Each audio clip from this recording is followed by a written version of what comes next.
In this episode, a DJ and producer from Portugal, Guimarães, right? Guimarães. Is the right pronunciation? Guimarães. Guimarães, Portugal, BIIA. BIIA. With two E's, right? Exactly. I know you're very passionate about visual and design. I am. Do you like this studio? Yes, I love it. I'm very passionate about lighting, design. Okay. That's why I try to be that my art and my project is the most multidisciplinary as possible in terms of incorporating all kinds of arts. So, do you like the studio? The I light, love it. The blue. It's approved. Okay, perfect. We can start the interview now. We can start. BIIA, where did you grow up and where did you discover hard techno? Well, I grew up actually in a very small city in Portugal, which is not Guimarães. The name is Marco de Canaveses, which is even smaller. What's the name? Marco de Canaveses. Very difficult. Very difficult. And I moved to Guimarães around 10 years ago. My father used to be like a secret agent to the government, so he always tried to keep us in a very safe place.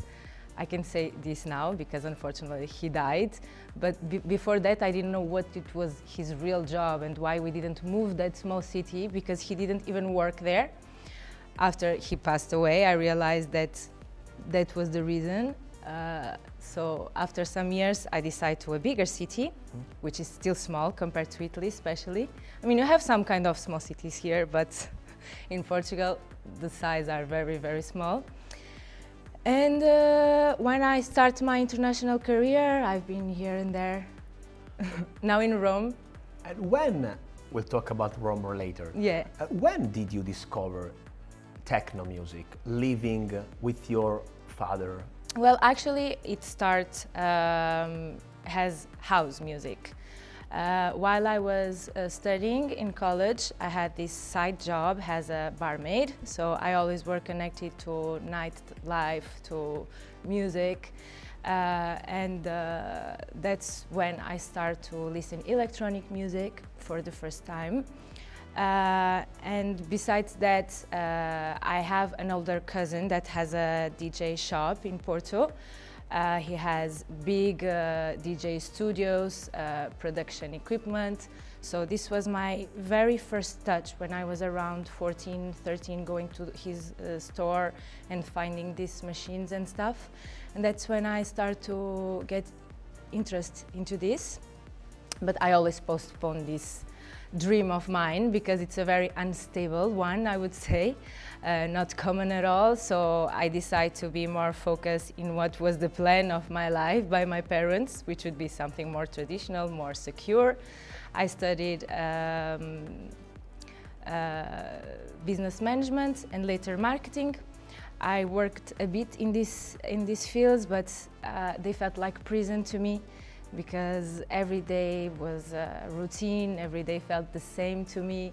So for me, more than everything, my job gives me this freedom that I love, that I can schedule my time, I can travel, I can meet people, and this is what I love, what I appreciate in life.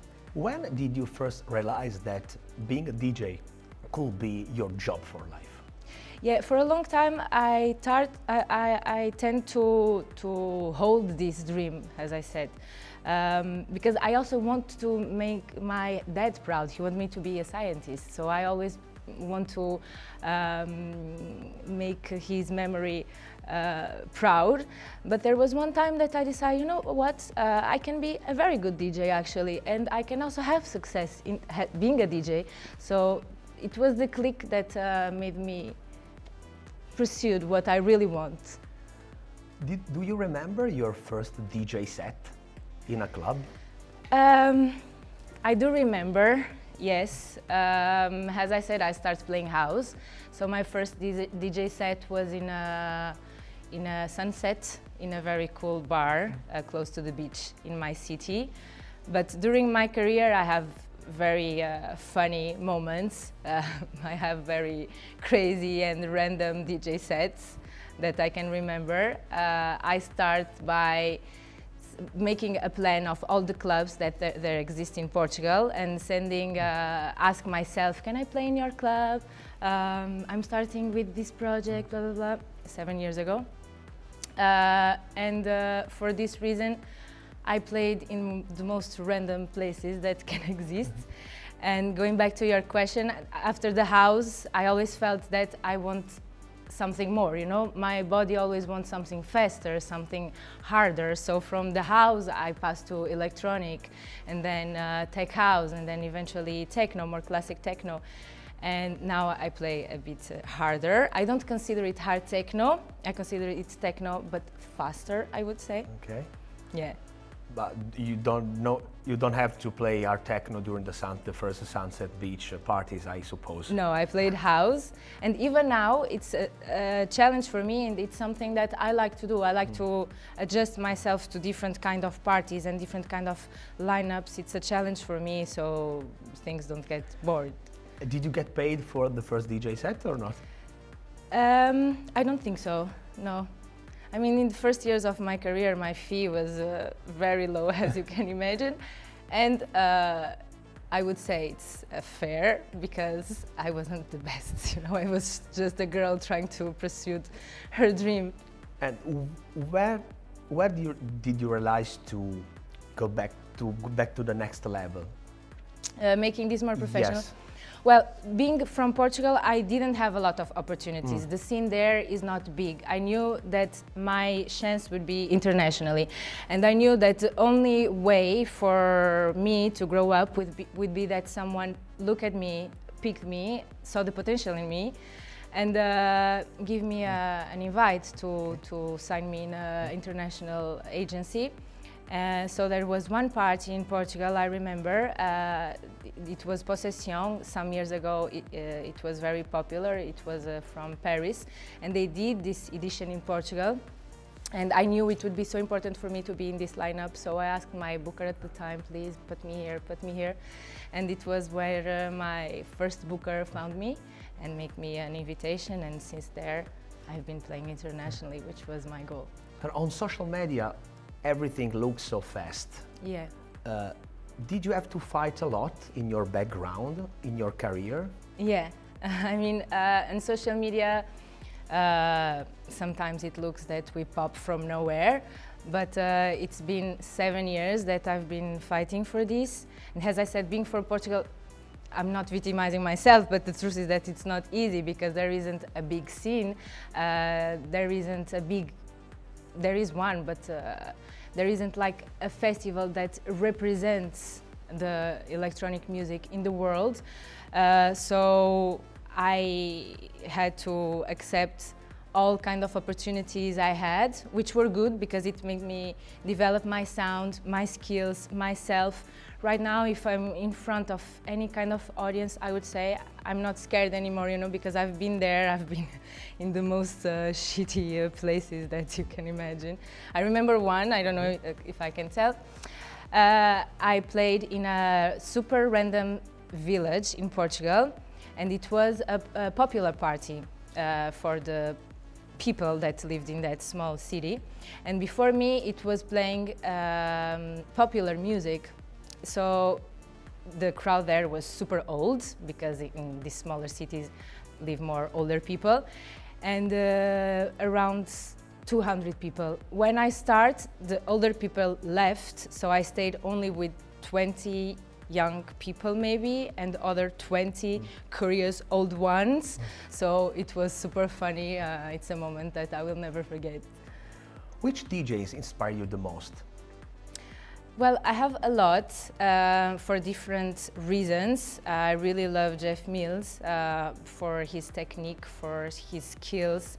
I love Nina Kravitz because she was so disruptive in this scene. She's very unique and she's not afraid to be herself.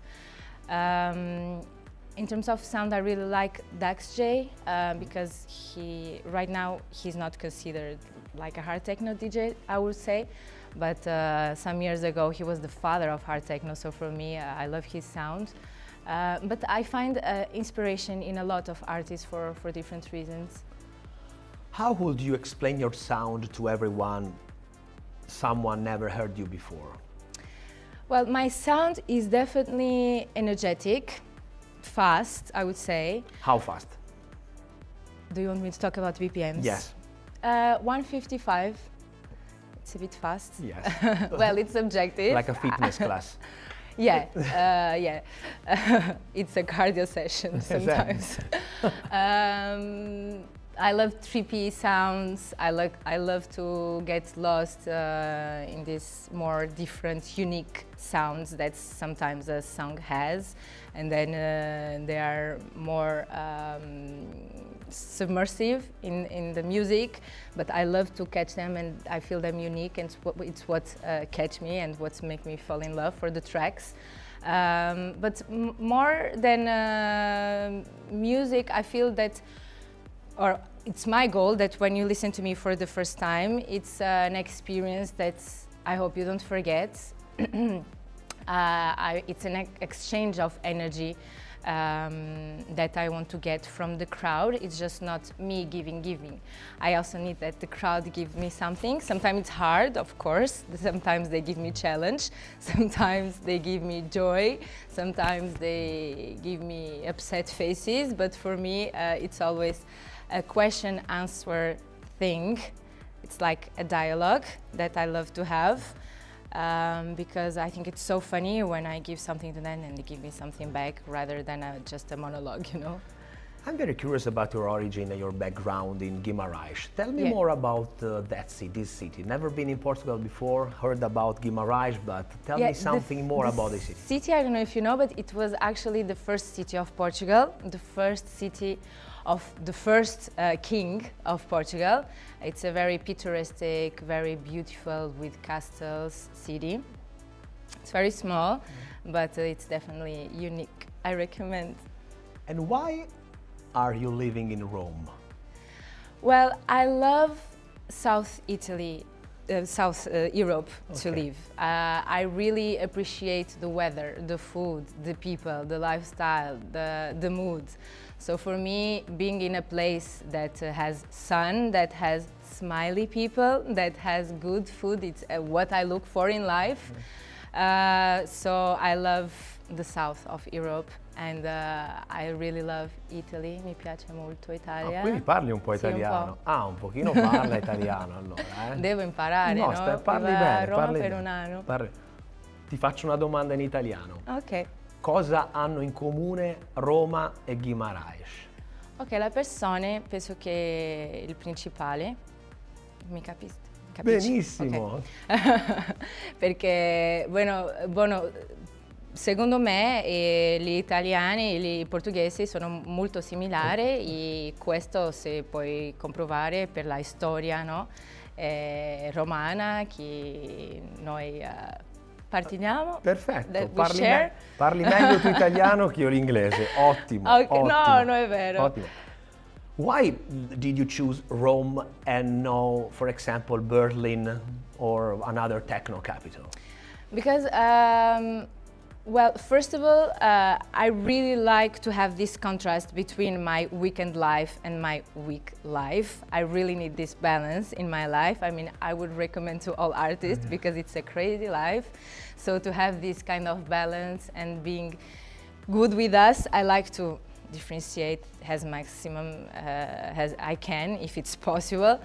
So I like quieter city. I love to be inspired by the city. I love to be inspired by the architecture, by the lifestyle, as I said. Yeah, I love Rome. What's your hobbies? I don't have a lot since my job is my life. So I don't have a free time. If I want to have something to do related to my job, I always have something to do. The more I do, the more successful I become, I would say. So in my free time, when I decide to have a free time and put my job aside, I don't know, I like to be in contact with nature. I like to make things that give me this peace, to give me the balance again that between my professional life and personal life. How much silence is important in your life? A lot. I love silence. Actually, ironically, I'm an introvert person. a bit antisocial sometimes. So I really like my space and my calmness and be quiet. I love to be surrounded by people, but in my, I would say, a bit autistic world in my mind, you know? Okay. Without offense. So I think that you like to be in studio, for example, making music. I love to be in the studio.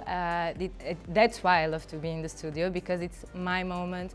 It's where I organize my thoughts. It's where I put my frustration out or my happiness out, and that's why my tracks can be sometimes more nostalgic and deep, other times more euphoric and enthusiastic and happy, because they are really influenced by the stages of my life, my moods. Do you like to work in studio during the day or during the night? During the day. Ironically, again, I'm a day person. I love the day, I don't like the night. That's why I love the summer. I love to play in summer festivals. Yeah. It would be the perfect job if I could play from midnight till 2 a.m. Okay. Do you like the term hard techno to describe your scene or not? Well, I feel that when we put a lot of categories, whatever is the subject, people tend to divide themselves, to choose a side. And this is not what music is about. I think that we have our preferences, but in the end, I think that everyone should be open and respect other kind of music, because this is what music is about. For me, music is to connect people. This is the ultimate goal of music. So it's not that I like or I don't like. I understand it's a genre. I just don't like when people categorize me as an art techno DJ or a techno DJ. There is like a goal to characterize all the artists, you know, and I can play so many things. Of course that I prefer to play hard techno, if you can call it, or a faster techno, but I can also play techno. I can also play, I don't know, psytrance, or I don't know, acid. Why this scene, the hard techno scene, is so popular among the young generation, in your opinion? In my opinion, it was like a revolution after the pandemic. As we have the metal or the rock in the 90s, I feel that hard techno appeared after the pandemic, has an experience, has the desire to go out and dance and experience new things and get loose and have freedom. And this super hard beat makes you jump and sweat, you know, and go crazy. It's like a protest. So for me, that's why it became so popular. It's like a revolutionary voice after being closed for some time. I appreciated a lot that you call out techno as rock and metal. Did you grow up listening to that kind of music? I did, yes. When I was younger, I mean, in my teenage years, of course, I really loved popular music. Britney Spears, Gwen Stefani.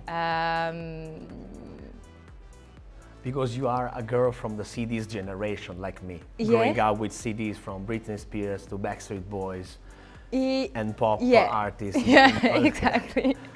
It was my favorite kind of music, Fergie, but I want to be cool. Okay. So to fit in, I decided that I should listen to metal or to rock. So I listen Metallica, I listen Nirvana, because I want to be cool, you know, like this dark side.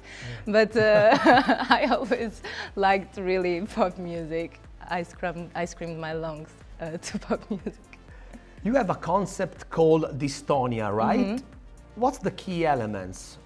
Well, Dystonia, actually, this name, first of all, this is a project that I create where I create my own parties. It's a way that I found to give the opportunity to emergent artists, wherever it's their area. It can be DJs, but also fashion designers, or also photographers, or also painters, because in my parties I always have exhibitions of fashion, of painting or photography. And also I give the opportunity to other DJs to play in my parties, to meet other DJs.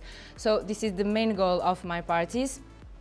And this name came out because this dystonia in Portuguese and dystonia in English, it's a disease that it's when you suffer from involuntary movements, you know, that you cannot control your body. So this is how I explain this project, the desire of expressing ourselves and go get loose and crazy and have a free experience. Do you have some events coming up with this format? Yes, so I did 3rd editions in Portugal because I love my people and they gave me a lot in the beginning of my career, also now. But my idea, my goal is to bring it internationally, bigger. Yeah. Have you ever felt like a victim of social media hype, where sometimes looks like images matters more than talent?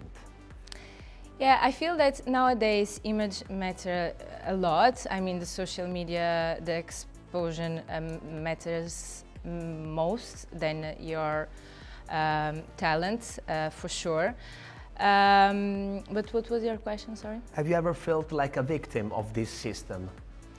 Yeah, for sure. I mean, we feel a lot of pressure, whether we like it or not, whether we want it or not, for the surrounding. So my goal is to actually close my eyes and become true to myself, become true to my art. Of course, I love to be inspired by people, but not influenced by people, you know. But yeah, of course, I feel it's everywhere. Who is your fan base? I mean, you have young girls, young guys following you. Who is your fan? I don't know if you want me to describe them in terms of statistics, but my fan, I think people that has me find purpose on music. When we are in a rave, I feel that everyone is friend of everyone, you know? Even if we don't speak the same language, we are sharing a moment, we are sharing a time, a memory that will stick with us forever, and that we shared that specific moment in life together, all together. So for me, it's just people that can fit in this concept, no matter the age, the sex. I mean, it's just that. I also think that maybe you are an inspiration for a lot of young girls that want to be with you, telling you in DM, oh, B, I want to be like you, I can DJ like you. It's a very, very good, it's a very great it's thing. Amazing. Yeah, that's why I always tend to be realistic and talk about my story and just not saying, okay, it's just come here and play it and that's it. No, it takes a lot of work and it takes a lot of investment, like internal investment. More than want, you have to do. You have to do a lot because a lot of people want, but not a lot of people are willing to sacrifice, to fight for that. This is what I always try to pass. If you really want it, you can do it. You can do everything that you want. It's in your own power, but you have to be willing to fight a lot, you know, to struggle. Did you fight a lot? I did, yeah. What's the compliment that makes you feel good? When some people tell me, you know, I was in a very shitty place in my life and I came to a rave and I forgot everything. Thank you for that. This is what I most want. It's some weeks ago I was in a cruise ship where there was a party for 6 days there in Miami. And when we finished the cruise ship, I came down and I saw all the ravers, 4,000 people going off, and they were so happy. There was a smile in their face, and I thought, how could we be 4,000 people in one boat with all that it takes, and people behave so well, and they were so happy for this experience, and a lot of them save so much money to have this once per year, and being part of that, being part of giving them this pleasure, it's something, it's for me, it's the most important thing. I mean, it's my goal, really.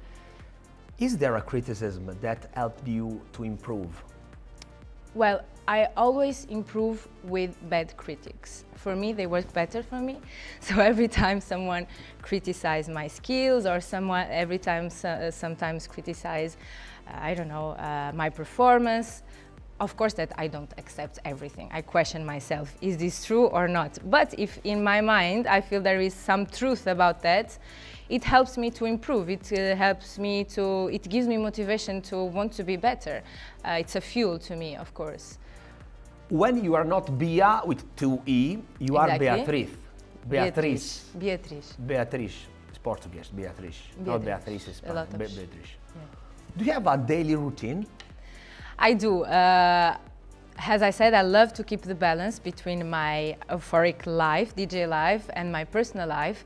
So I love to have a more healthy life during the week. I love to wake up early. I love mornings. I love going to the gym. I love to have like a healthy diet, because on the weekend I know that I destroy myself, especially when I have tours. Yeah. How early? 8:30, 9. Okay. Yeah, it's regular early. job. Yeah, I start work with my team, planning everything. Yeah, I really need this. Last question, okay? What's your project for 2026?